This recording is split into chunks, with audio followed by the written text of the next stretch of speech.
Swayam Prabha. Digital India. Educated India.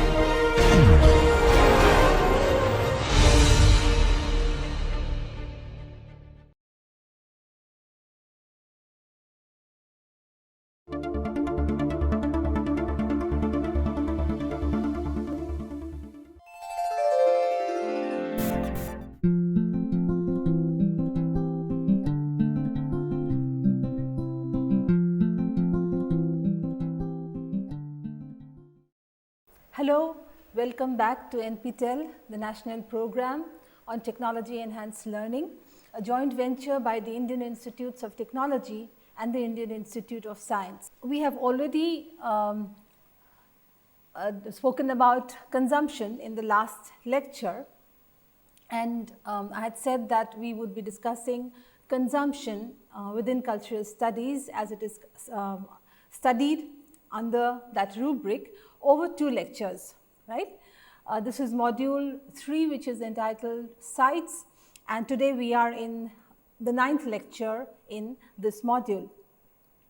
As always, let us do a recap of the last lecture. In the last lecture, we found that according to sociologists, according to cultural studies scholars, consumption, which is a part of our lives and which needs to be studied as a part of our cultural practices and forms,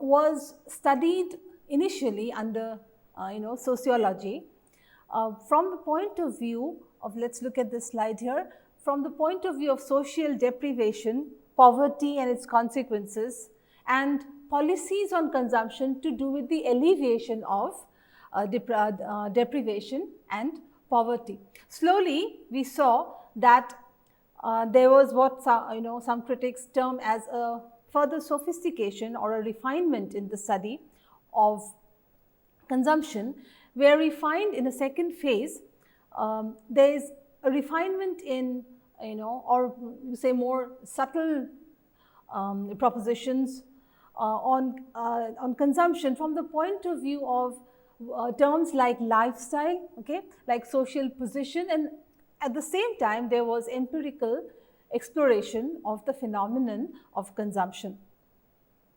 Then we found that there was a cultural turn even after these first 2 phases, a cultural turn which had a multidisciplinary approach, which was post-utilitarian and which focus, like most cultural analysis do, on semiotic systems, okay, on the signs and signifying practices within the phenomenon of consumption. This was seen as related to postmodernism, in which the analysis was not an analysis that you would find from a Marxist perspective, for instance, with a clear onus on political economy. It was more about the signifying practices, images, symbols, signs, okay, to do with the consumption process, and as it says here in this slide, the experiential, aesthetic and emotional aspects of consumption, right? So then we also found that Roland Barthes talks about the function of objects even within consumption practices as related to semiotic systems. Well, we will now continue with our discussion on consumption, but in this second lecture on consumption, the difference from the first lecture is this, the sense that we have dwelt upon the development of how theorizing has developed, changed, okay, over many years as far as consumption studies is concerned. We also looked at what is entailed in the cultural, theoretically, what are the changes in the cultural studies exploration of consumption. And today we are going to look in a bit to show you how this is done and not to remain only at an abstract or theoretical level. Today we are going to show you how one aspect that of consumption, that is the process of eating out, okay, which falls under the general rubric of food studies, right? What goes into this phenomenon called eating out? Is it simply a choice that we make of not eating in the house, simply a choice, or what goes into the choices, okay, that we make, and what is the cultural experience, right, the aesthetic experience, even the political aspects of eating out, right? So we have a change in the text obviously here, and the key source texts in this lecture are Joan Finkelstein. Finkelstein is a very well known name in food studies, particularly in studying as far as studying eating out and the restaurant experience is concerned. Okay, then we also refer to Gabriel and Lang's The Unmanageable Consumer, and Ward and Martin's Eating Out, Social Differentiation, Consumption and Pleasure. Let me say at the outset that even though these books are obviously, they look like they are from sociology, but we will be looking at it from a cultural studies perspective. Fine. The first point that we would like to discuss, and has been mentioned by the critics, talking about the sociology of eating out, the cultural studies of eating out, is this. Please look at this slide. The paradoxical nature of eating out as a cultural practice. Now, if you look at in an untheorized sort of way at the practice of eating out, one of the first things that comes to our mind is definitely this, that eating out, going to restaurants or eating in malls, etc., is a very pleasurable exercise. Okay, as a practice, as a cultural practice, it is definitely one that is saturated, okay, or filled with pleasure. Otherwise, why should one go eat out at all, right? But this is how you go about theorizing a seemingly simple practice like eating out. We say that this phenomenon has a paradoxical aspect to it, or it is paradoxical in nature, right? One, of course, there is a sense of pleasure in eating out, and as I had said, why would we go out, why would we step out of our homes to eat if it didn't give us pleasure? There is a sense, definitely, we have of choice, right? We choose to eat out, sense of power, and even identity formation, right? The places where you choose to go to eat out. For instance, if you go to McDonald's, or if you go to Domino's, for instance, right? So you have a sense of identity being formed. You belong to a certain group, social group, for instance, or if you're young, then you identify with all the young people that hang out in such places of eating out. And there is also freedom that is performative. If you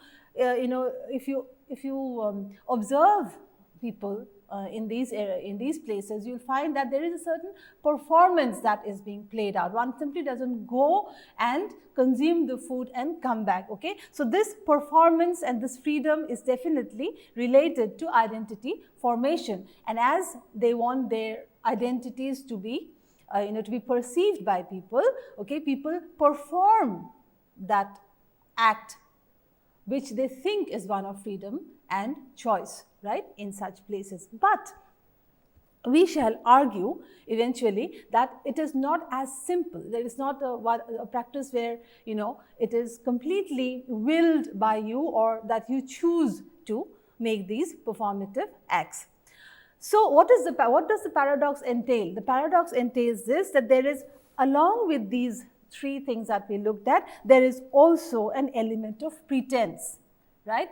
It is but natural that in this performance and freedom and identity formation, there will definitely, okay, will be an, because there's a performance element here, right? So there will be a sense of pretense. Next, there is actually very fine, when you think, one thinks that there is a sense of choice, right, there is actually a lack of choice and power. So this is how critics say that at the same time as you feel that there is a sense of power and sense of choice and freedom, actually there is also the opposite, which is a lack of choice, right? There is a pretense, and the performance is not one of performative freedom, but of simulated performance.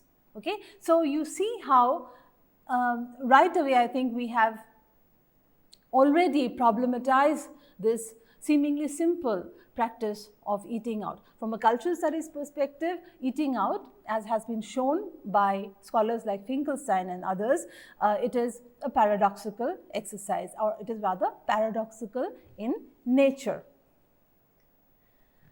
Well, so let's see what are the areas, okay, what's entailed in a study, in a cultural studies analysis of food and practices associated with food. Okay, to delineate the scope, let's look at this slide. To delineate the scope, we find that cultural studies and food, it's a wide spectrum. The scope is very wide, and unless you are familiar with it, one would be quite surprised as to how an everyday practice like food, like consumption, etc., okay, how these can be theorized very richly, okay, from from so many perspectives. And of course, a lot of work and a lot of study and research has gone into exploring food and consumption from these perspectives. For instance, number one, nationalism and diet is one, how identity formation as far as nationhood is concerned, even nationalism is concerned, is also related to practices of diet. Then globalization and multi-cuisine. With the coming in of globalization, how the variety, the diversity of food items has grown.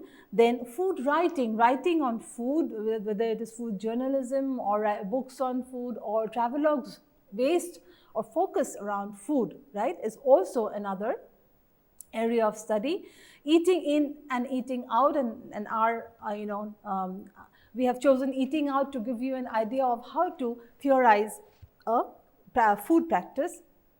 Consumption and taste, eating and identity, body, diet and health, disorders, anxieties and ethics, like for bulimia, for instance, okay, eating disorders, anxieties, and matters to do with etiquette and socializing. Okay, so you see here there is a very rich, right, there is a very rich area, or there are very rich areas, very potentially very rich areas as far as studying cultural studies, food from a cultural studies point is concerned.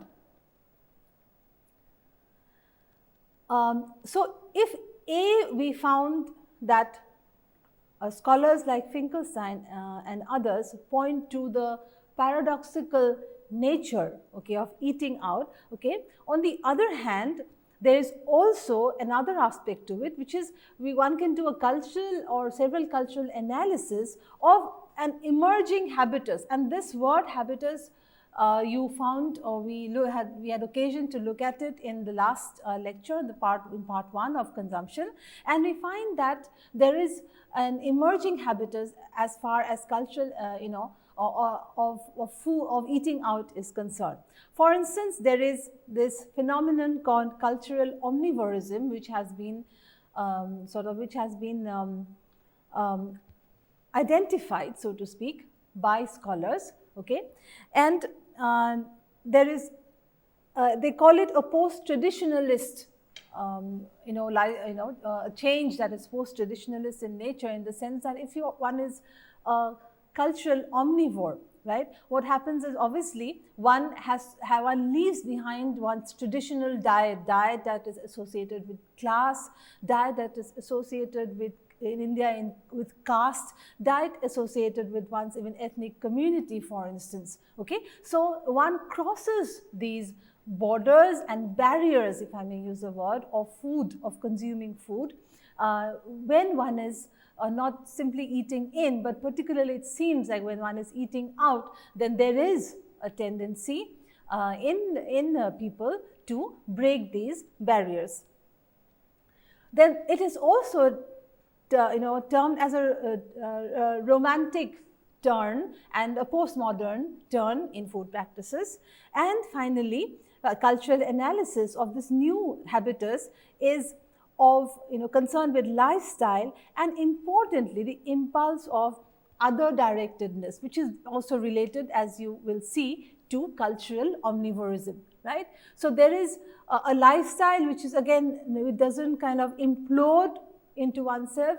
One is looking outward and trying to also, if not appropriate, at least experiment with the kind of lifestyle that is being led by people from outside one's community, caste or ethnic affiliation. So this, we use the word, a certain adventurousness that is there, which is definitely a post-traditionalist one that breaks away from tradition. So you see how we can theorize, or how people like, or scholars like Finkelstein and others have very richly theorized this area on food consumption and eating out, for instance, okay, and have shown that how new cultural orientations, new cultural practices, for instance, emerge, which you call a habitus, a new habitus, emerges as identity formation practices shift, as identity as desiring certain identities also shift with the coming in of globalization,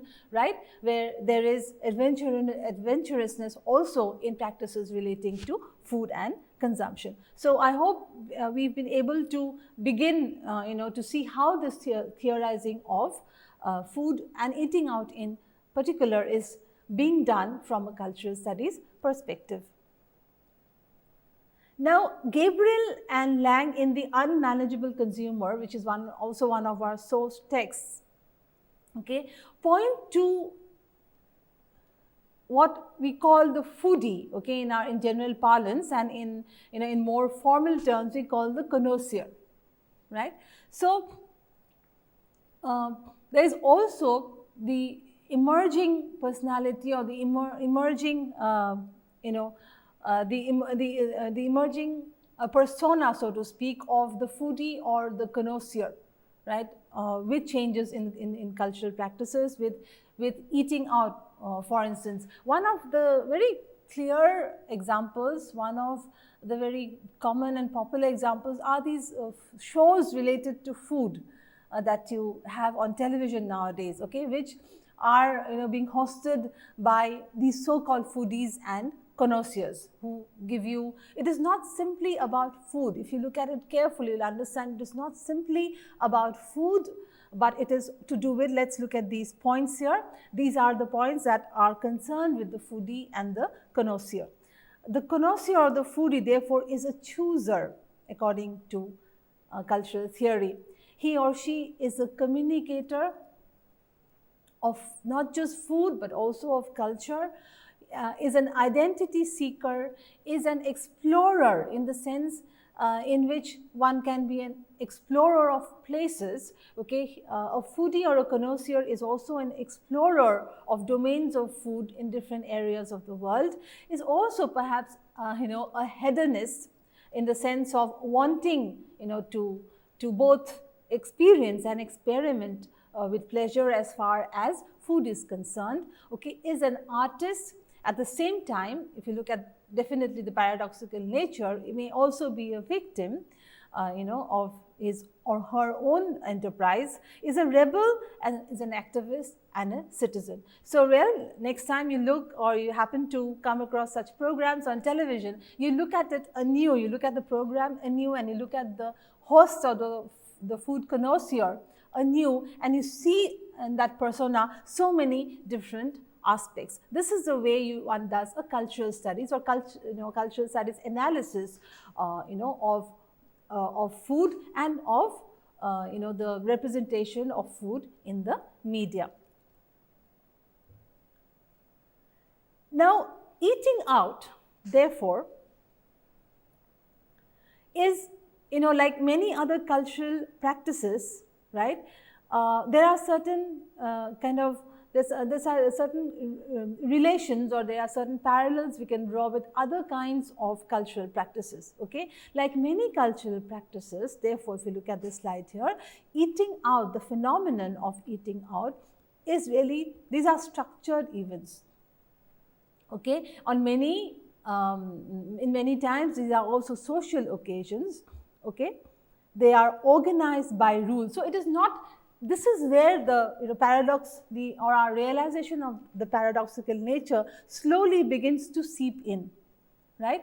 We had, we said a while ago that normally people conceive of the whole process and phenomenon of eating out as one that is imbued with power, with identity formation, one's willed performance, etc. But slowly we see that these are also structured events, right? For instance, they are organized, they are also organized like other cultural events and practices, or practices to do with food and things like eating out or going out on an invitation. These are also organized by rules. Okay, and what are these? What are the delimitations? These are to do with the time, place, the sequence of actions that are to be followed, and the permitted combinations. So, like all social practices that are informed by rules, by certain norms, also the practice of eating out is informed and a very structured event. Okay.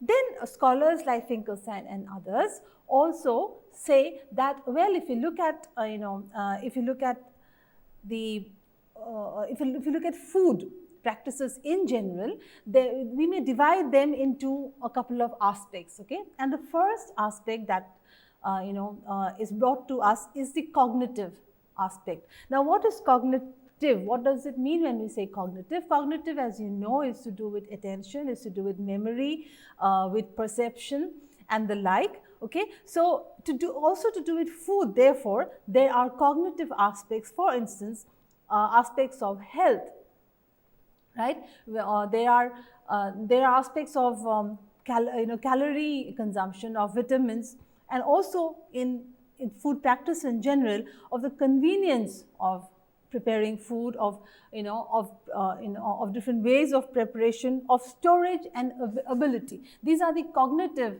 aspects of food preparation.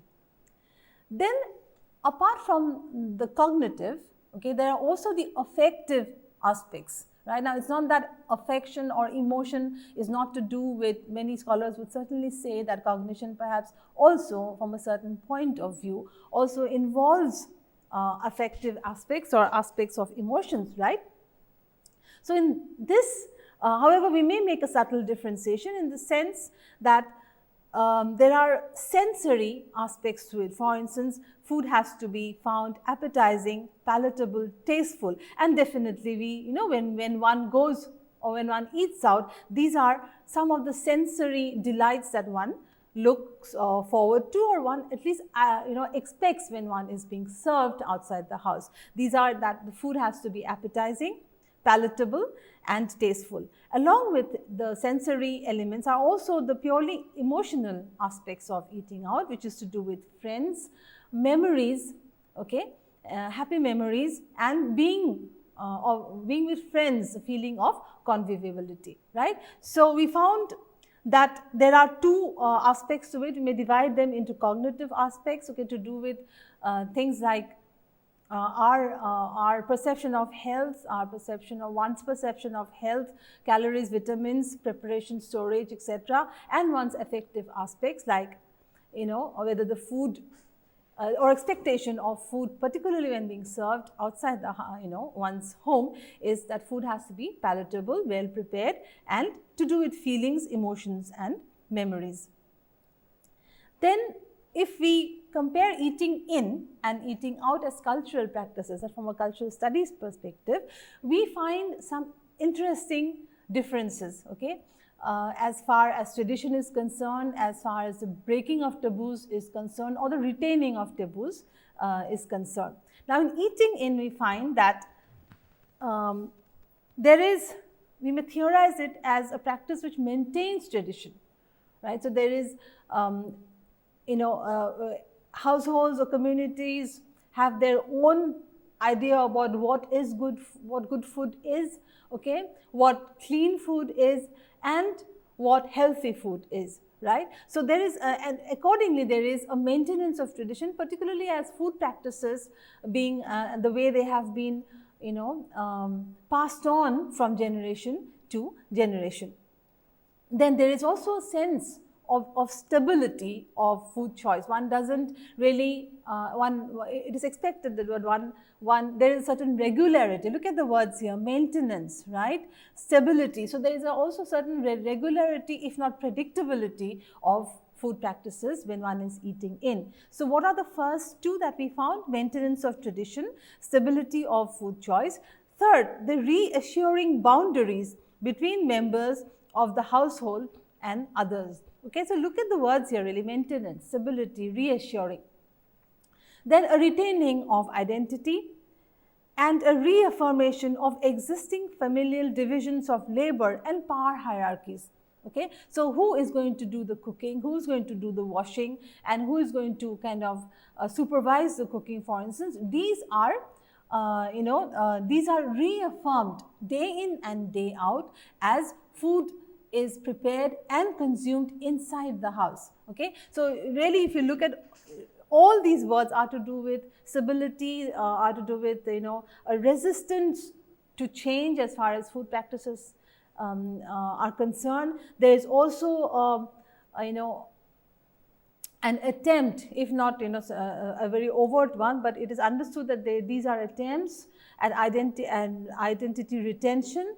These are attempts at reaffirming the hitherto existing hierarchies in a particular family that has been there for some time, and of division of labor within a family, right. So it's not that it is something that never changes. It is generally observed that division of labor, for instance, okay, as far as food preparation is concerned, is not really radically changed as far as eating in practices is concerned. Next, eating out. So we looked at eating in, now we look at eating out. Now eating out is usually perceived, okay, by cultural studies scholars and sociologists as hedonism or uncomplicated and immediate gratification. Right?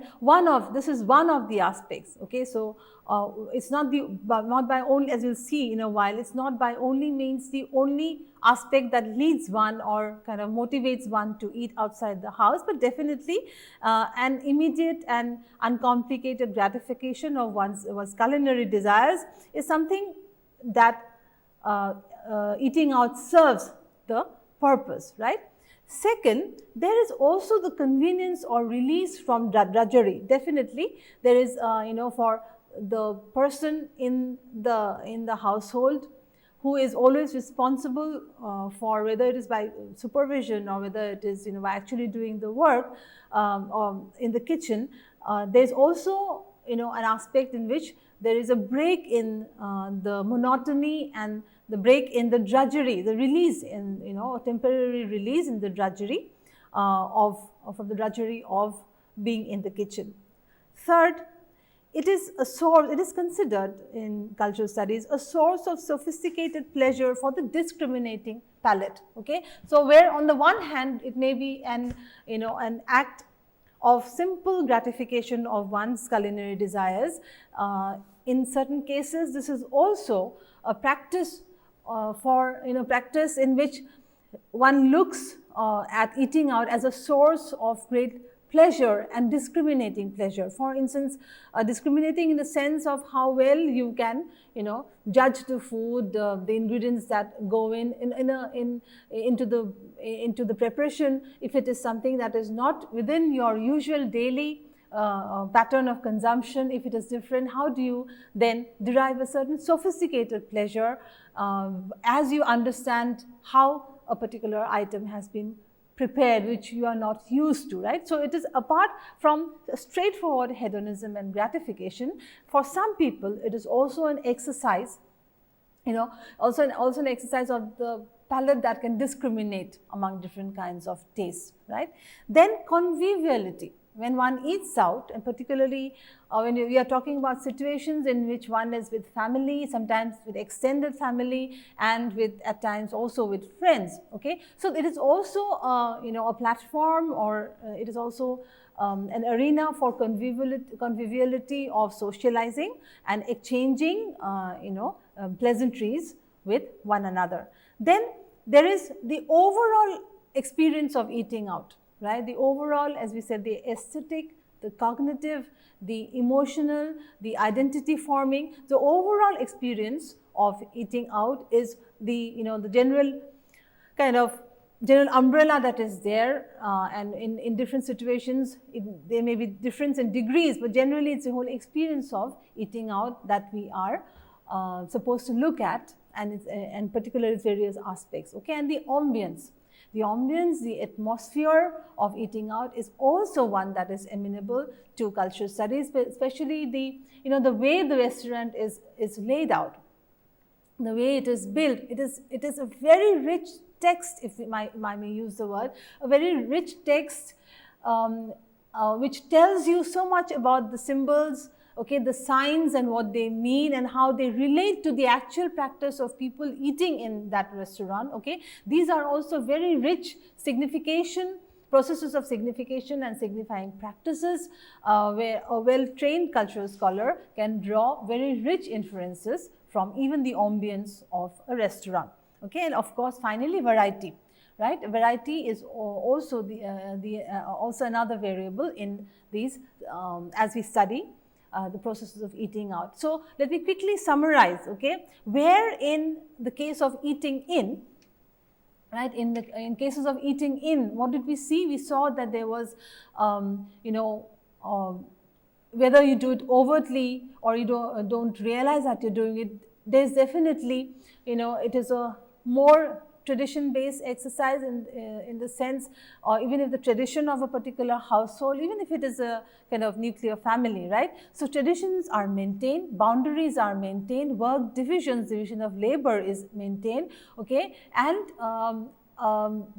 borders of boundaries regarding one's community, caste, class, etc., are usually retained and reaffirmed in everyday practices of eating in. On the other hand, as far as eating out is concerned, it is considered a more exploratory, right, a more adventurous exercise where, and as we said, it's considered a post-traditionalist exercise where traditions are sometimes deliberately broken. Okay, taboos also are deliberately broken, and it is seen not simply as regular routine-based exercise as one eats. It's also seen as a scene, a scene of, or a platform for conviviality as one eats out with friends and family, and also the entire experience of eating out is also considered different, okay, as the variables are different, okay, different from the phenomenon of eating in. So you see how seemingly practices that seemingly are nothing to do with academic study, for instance, once they come into the purview of cultural studies and other kindred domains like sociology, anthropology, etc., they offer a very rich interpretation and analysis of our everyday practices, right?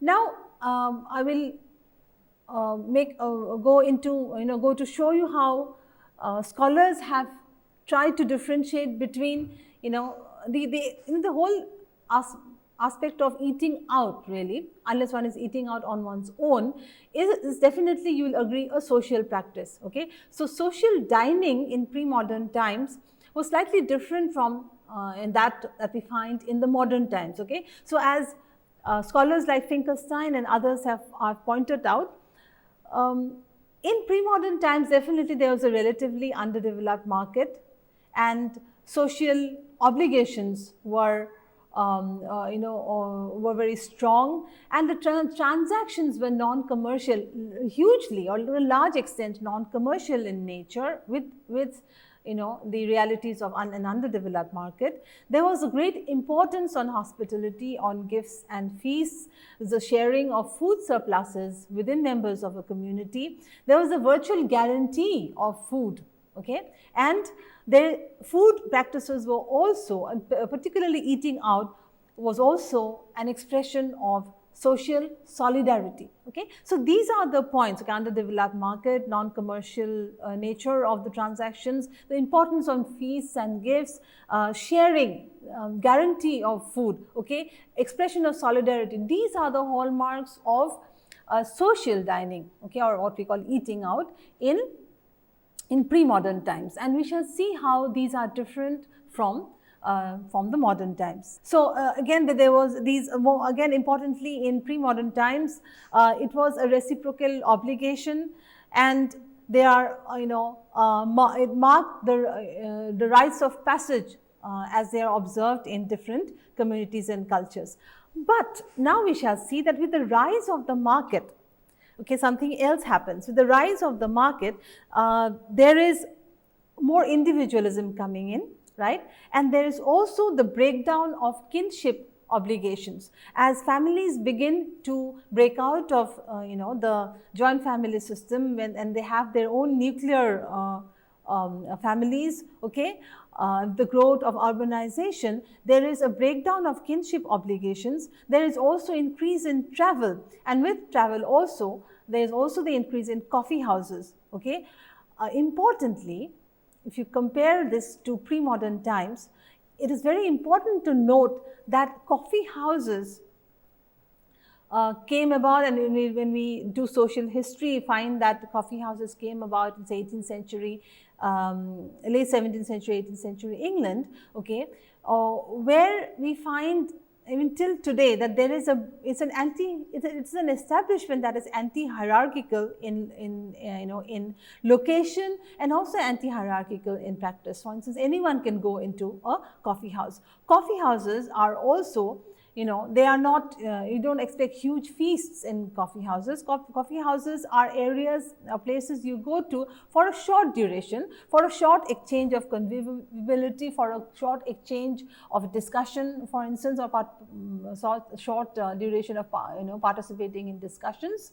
And the coffee house really is such an important marker, that we find as we move from pre-modern times to modern times. And also, where in the modern times there was this great, it was a great obligation or a great transaction of giving feasts, for instance, of showing social solidarity, or even probably once hierarchy, and of guarantee of sharing of food supplies among members of community. We find here that eating out also becomes an act of necessity than only being an act of pleasure as we move on to modern times. So these are the things that one needs to look not only at the experience of one of one or two events of phenomena of eating out, but generally also the historical development and changes in the practices and what they signify.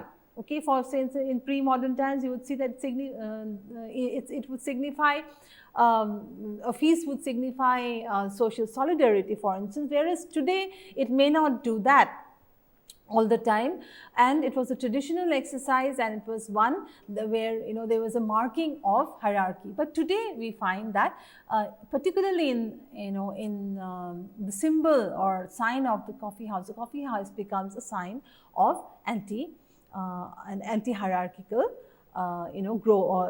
orientation in society.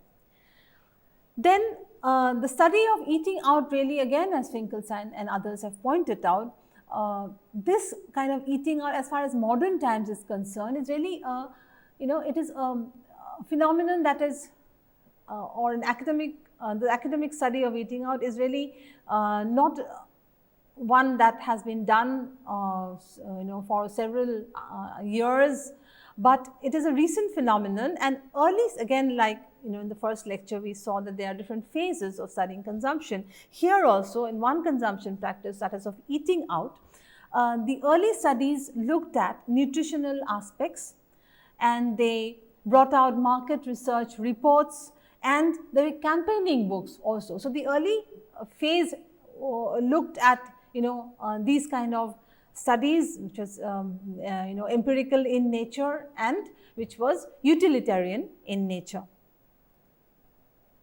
Now, if you look at Ward and Martin's book, in fact, the title of the book is Eating Out, Social Differentiation, Consumption and Pleasure. I am reading out from this, and we shall unpack it, right. Eating out has serious implications for any comprehensive understanding of the nation's diet. Eating out throws into sharp relief narrow concerns with food as merely a means of subsistence, for eating out seems to be expanding as a form of entertainment. This is important, okay. Eating out seems to be expanding as a form of entertainment and a means to display taste, status and distinction. Also significant is the willingness of people to swap their private domestic food provisioning arrangements for commercial and communal alternatives. Okay. So, this becomes a very important